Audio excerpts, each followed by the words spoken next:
有351年历史的基丁天后宫，目前是高雄的市定古迹。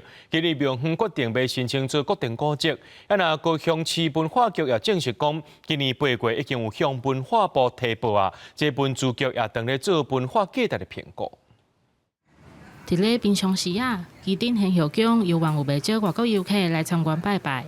基丁天后宫自1673年开基到今，已经351档。虽然经过几啊摆的修建，不过无论是金条的牌匾、百年王尊、正殿插座的马祖，也佮有3个桶牛、5个龟桶的木质结构，拢保存甲不离啊好。最近庙方只是申请天后宫做固定的古迹，嘛伫个议会引起讨论。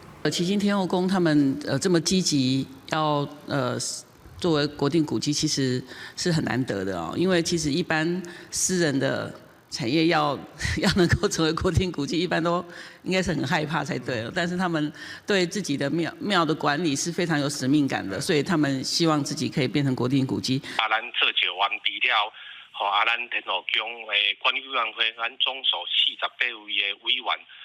一直来联动、来推广、来算互伊做变成是全台湾咱的国家性的以及古迹安尼。2020年，基丁天后宫上尾一摆整建，继当年立配安做。其实伫1985年的时阵，内政部就捌将这列做国家的3级古迹。1997年文化资产保存法修正了后，天后宫就改做市定的古迹。4年前，主委陈冠明就表示，想要推杀天后宫升格做固定的古迹，迄当时佮邀请4位国宝级的师傅来参与修复的工作。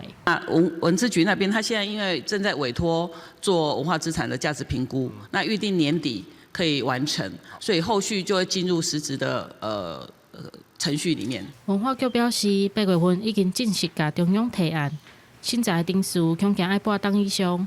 民间嘛望政府的协助，会当替高雄保留重要的文化资产。记者邱朝阳高雄报道。